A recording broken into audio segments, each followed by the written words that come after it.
So this video is really a very interesting video because I think this is going to provide a baseline, a good guidance of understanding the third D of the three Ds, the distribution or cash value life. And so what I have found is that most folks don't or are not aware of the benefit of how it can be used as an asset class. But before understanding the benefit of it, I think it's important to understand the very basics and the genesis of what it is. So I created this presentation, this video, Life Insurance 101, just to talk about the very general basics, okay? We're not going to go into strategies or details, but just talk about the basics of it, of life insurance in general, the types of policies, and why we may want to look at this as an asset class in your particular situation. Okay, so let's kind of go through this. So there's two types of policies. There's term life insurance and permanent life insurance. Also, you may hear the term cash value life insurance, which you heard from us. The permanent and cash value is used interchangeably. It pretty much means the same thing. But before we go into permanent and cash value life insurance, let's talk about term insurance first. Now, most people understand what term insurance is, but let's go through it anyways to make sure we're all on the same page. So we're going to use this $1 million of death benefit, and we're actually going to use this number moving forward with all the explanations. Now, with term insurance, there is a period of time, a temporary period of time, 10, 15, 20, or 30 years are the most common. Now, you have some carriers that have temporary periods between those periods I told you, but it's very rare that a carrier does that. And a lot of times they may pay or charge a little extra for the convenience of that specific or unique period. Now, typically term insurance starts inexpensively, meaning that it's going to, really the way it's designed is as a level term, is designed based on a 20-year period we'll use as our example. So today, you're younger than you are 20 years from now. So this life insurance death benefit is going to cost you less today than it is 20 years from now. So what they do is they take the annual cost of this policy over a 20-year period and they average the premium amount, the cost, in a level premium. So your first 10 years, essentially, you're going to be overpaying for your coverage. The last 10 years, you're going to be underpaying for your coverage. Now, after that period of time, it will become more expensive and it will convert to annual renewable term, meaning after that 20 years, every year you get older, the policy or the cost will go up based on that new age. Okay?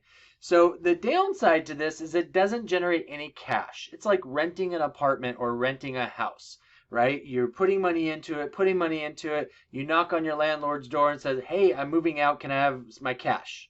They're going to look at you and say, "What cash?" Right? That's what this is. Now, this serves a great purpose because the purpose of term life insurance is to replace income if someone predeceases, someone passes away before they're supposed to. And so it's supposed to give the surviving family income for replacement of that income that was just for that income earner that just passed away. Okay. Now, here's the interesting thing about term insurance. Carriers really only pay about 2% of these policies. Not because they deny claims, right? Obviously, if there's fraud or you didn't really die and you're faking your death, they're not going to pay that. But when it comes to the claim of life insurance, it's pretty easy, right? The person's passed away. Here's a certified death certificate, and they pay it out. Okay. Now, if there's unique circumstances such as a death due to a murder or some odd aspects of the passing away, well, then you're not going to get a death certificate because it's still going to be investigated, right? So we're not talking about that. We're talking about in general. Now, the other aspect of this to understand is that not only do carriers pay out about 2% of these claims, but the average policy is held for about 7 years. So let's think about that. What I say, the first 10 years you're going to overpay, the last 10 years you're going to underpay. So if they're most people hold on to these about an average of 7 years, people are always overpaying, right? This is an ATM machine for insurance companies. Now, I'm not saying that this is a bad thing. All I'm just saying is that this serves a purpose, but it's not the only purpose, which a lot of times people think it is because it's inexpensive. Okay? Now, let's talk about cash value life. There's two types of policies. There's whole life and universal life. So before we dive into what universal life is, let's talk about whole life. Now, there's a few different types of policy designs and types of whole life, but let's just talk about it from a general perspective.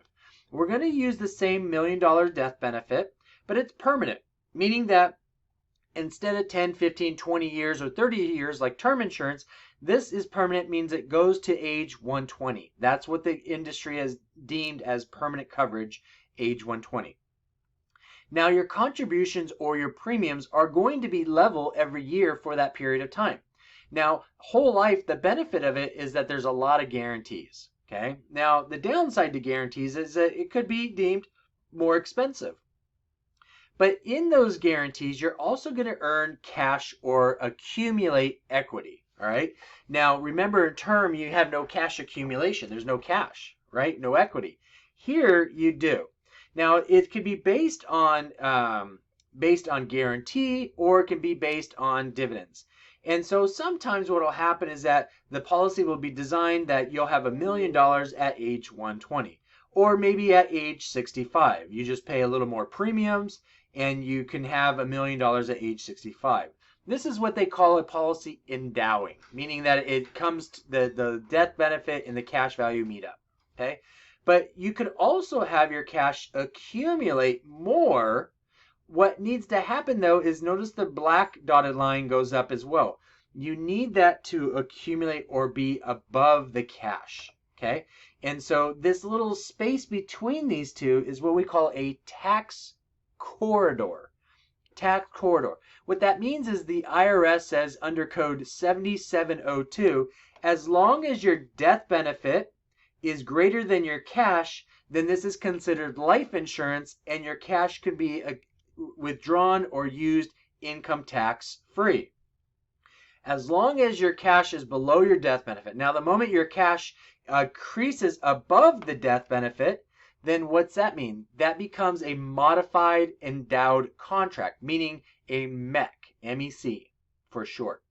That means that your cash is accelerated beyond the death benefit, so you've pierced or broken this tax corridor. So that means your cash is now a taxable, you pay taxes on it, and you broke that corridor. Okay, so that's important to understand, because now this is a quote-unquote savings vehicle and not a life insurance vehicle.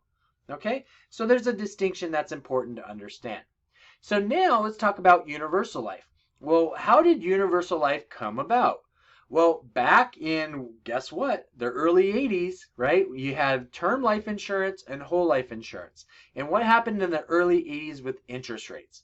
They were double digits, right? We had double-digit interest rates. So what happened was E.F. Hutton created this universal life policy. They designed it to where you could have flexible premiums. It still was permanent in nature, meaning it goes to age 120. But your premiums didn't have to be level. They can be flexible. Why? Well, because when interest rates were double digit, guess what? Your cash can accumulate quicker. Okay? And so based on your accumulation of cash meant that you really didn't need to make the same level premiums all the time because you had more cash. Well, guess what happened to interest rates? That's right. Hindsight's 2020, isn't it? Interest rates went back down. So these policies weren't generating the same interest cash equity like they were previously. And so what ended up happening? Well, it became less effective as a tool. Now, we use this tool in estate planning, or what we would consider permanent life insurance, or permanent term insurance, meaning that I can have the same $1 million, but to go to age 120, and my premiums would be level, and any cash that I accumulated would be to keep the premiums level, or the death benefit level, to where it would pay out. Okay, so that's one area. We also use this for estate planning, but we typically do not use this for any type of accumulation of cash any longer because interest rates have gone down. Now, back in what happened in the 90s was mutual funds became more and more popular, right? And so as mutual funds became more and more popular, money started leaving these universal life policies because interest rates went down. And so people were making more money and had access to mutual funds and they were earning more, right, in the 90s. So what did the insurance industry do? They said, well, hey, time out. We can create something very similar. And so it's called a variable universal life, or VUL. Now, it's still permanent in nature, still flexible contributions, and you still had guarantee and non-guarantees. The non-guarantee was based in what we call separate accounts, basically mutual funds. But because they're not mutual funds, we call them separate accounts because they were still within a life insurance policy. Okay, so your money could go up, but your money could also go down based on how the market performance or your separate accounts and mutual funds performed. So now that became detrimental to some clients because they were putting money into this and saving for retirement, or this was their quote unquote safe money. Well, it's not necessarily safe when you could lose money. Okay, and so that became a concern. Then all of a sudden, what happened into the early 2000s? Everybody started putting money into what? Index funds, right? So all of a sudden you had S&P 500 indexes and everything was S&P 500 this, S&P 500 that. And so what did people do? They started taking money out of these and started putting them then into index funds. Also because the fees in the VULs, the variable universal life, were higher. Now index funds were popular. Why? Because fees were lower because you're tracking the market. That was the exciting thing and the draw to those. So what did the insurance industry do? Well, they created index universal life, or IUL. Now also permanent in nature, flexible premiums, and you had your guarantee non-guarantees. But here's what happened. We use the index of the S&P 500 as an example. Now, some products, some carriers use different indexes.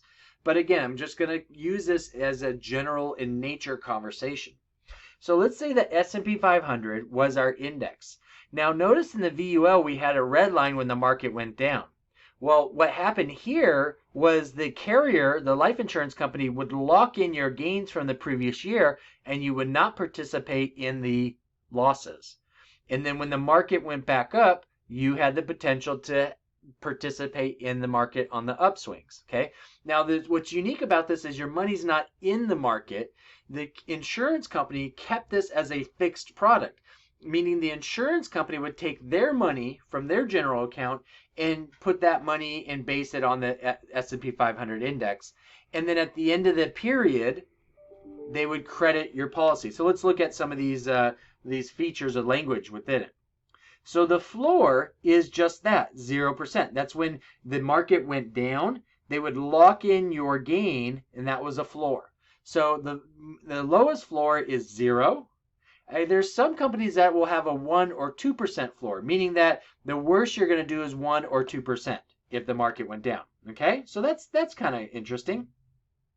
Now, because of that, you could have an upside potential. And so when the policies were first designed, they created what's called a cap. What's a cap? Well, the cap is basically the maximum that you can generate a quote unquote credit or rate of return. Why?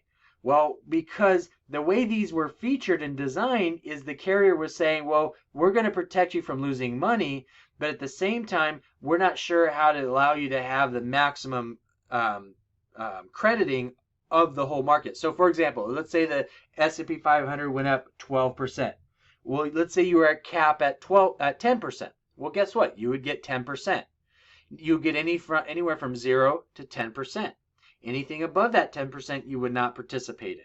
Okay? So as the insurance companies became smarter and smarter and they got a better feel for this, what happened? They started creating participation, meaning that, hey, hang on a second.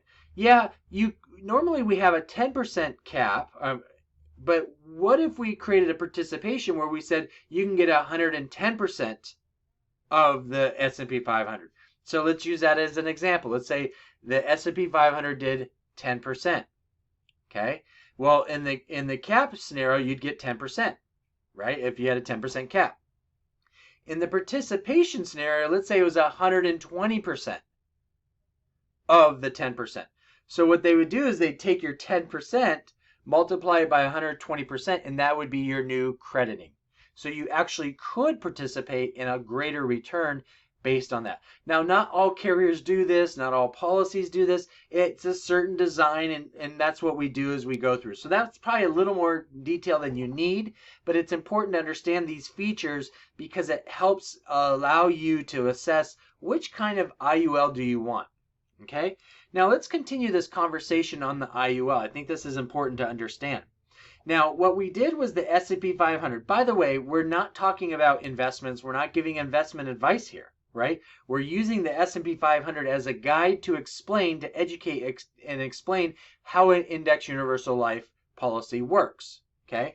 So let's look at from 1988 to 2020. Here is the annual returns of the S&P 500. Now notice the red years, okay? So there's 6 red years.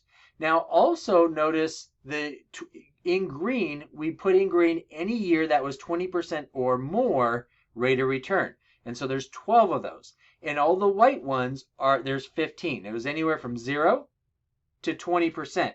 And that was what is in white, okay? Now when you look at the average rate of return from 1988, that's a 12.34% rate of return as average. Since 98, 10 years later, it's 9.5%. And since 2008, it is a 11.25%. Okay? Now let's take this and look at it from a picture perspective.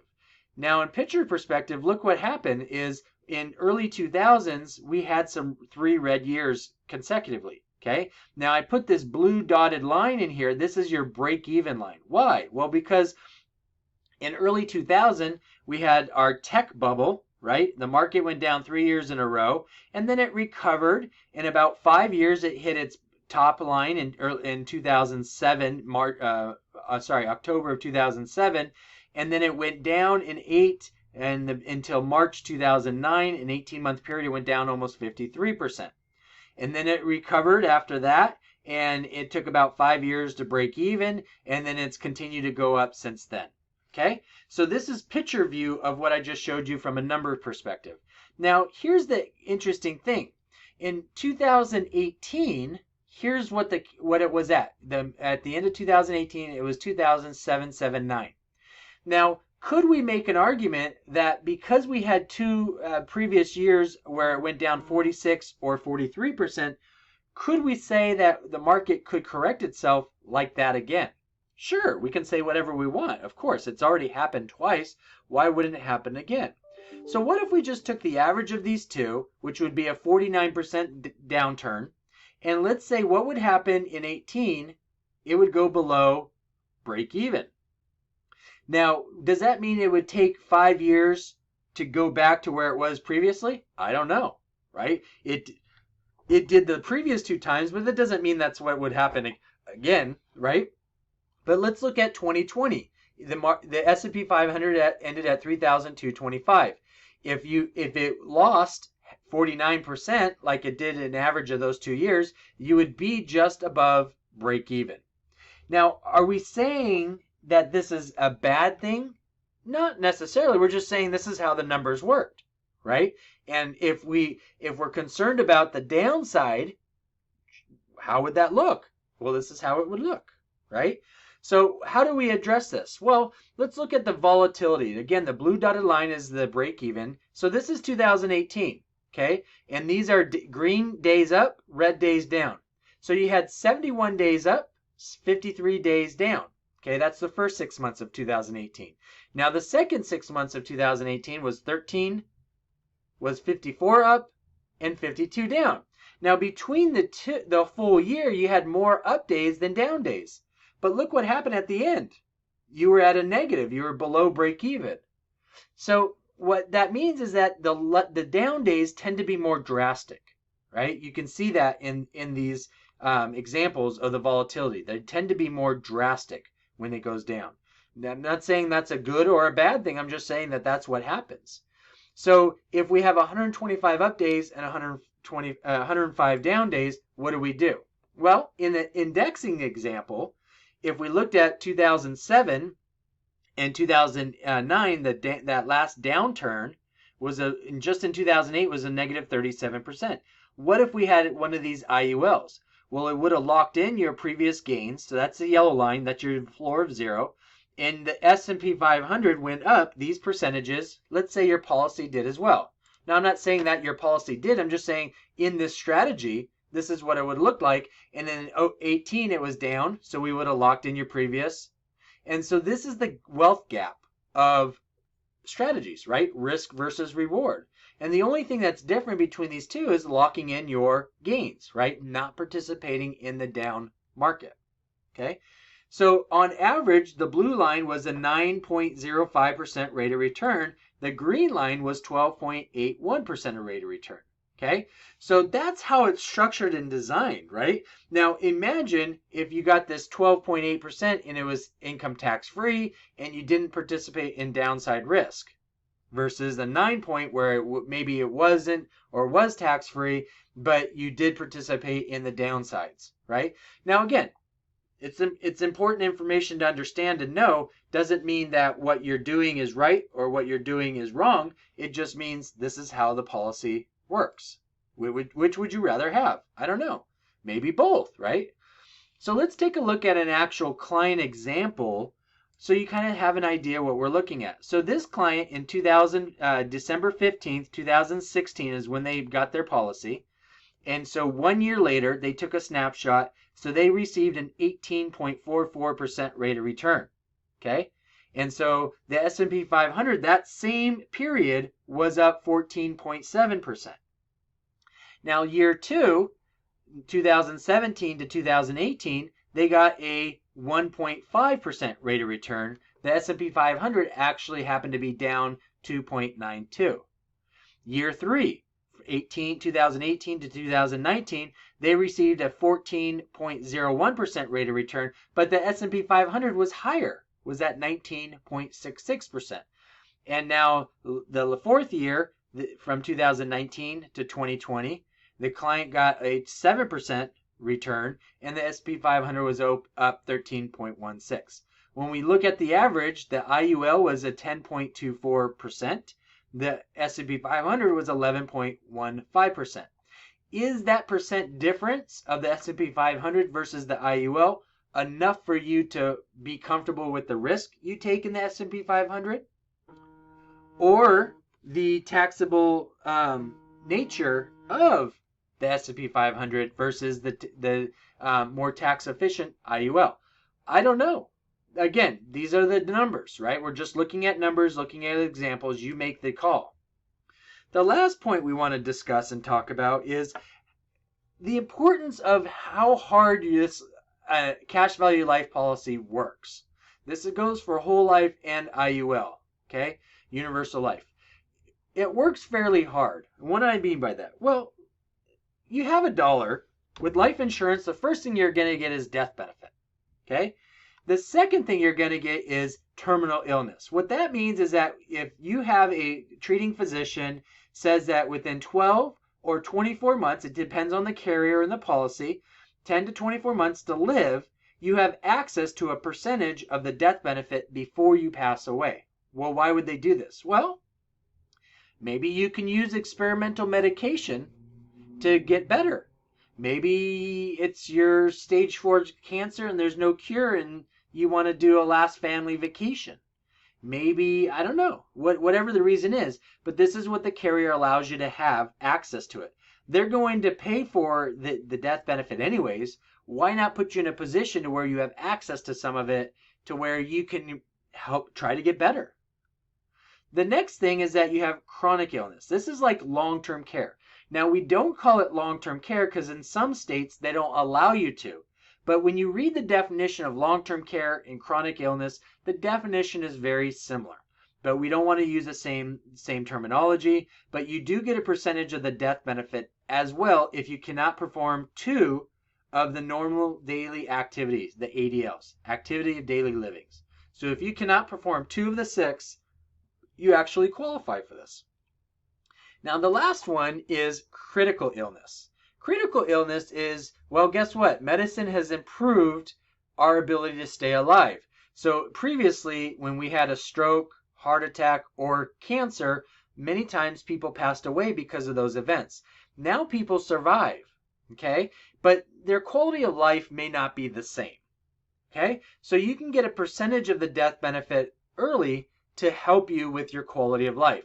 I don't know, remodel the bathroom with handholds or showers to where there's not a step into the shower. You just go right in. Maybe you have a wheelchair. You need to wheel a chair into the shower. Put ramps in the house. Again, I don't know, right? I'm just giving examples. But what's nice about this is this dollar is working overtime. You're getting death benefit. You're getting access to the dollars. If you have a stroke, heart attack, you may end up going into a long-term care situation. And then maybe you get into a position or situation where you become terminally ill. But you have access to the dollars all through this situation. And then when you end up passing away, there's still some dollars left in the death benefit for the surviving family. So these are situations that I think are beneficial to a client. These are what we call living benefits, meaning that yes, the death benefit is a death benefit, but the other 3 are living benefits, where you're alive, but you still get the benefit of this policy. Now, not every carrier, not every policy offers all these, so it really depends on what you're trying to accomplish and do, and that's the idea or goal of what we do and try to assess what makes the most sense for you. Now, your dollar works one more way, in your cash value, in your asset accumulator, okay? So even though you get all these health benefits, so to speak, you also get the benefit of, what if none of that stuff happens? What do I do with my dollar? Well, you can have that asset accumulate, and that's in the cash value.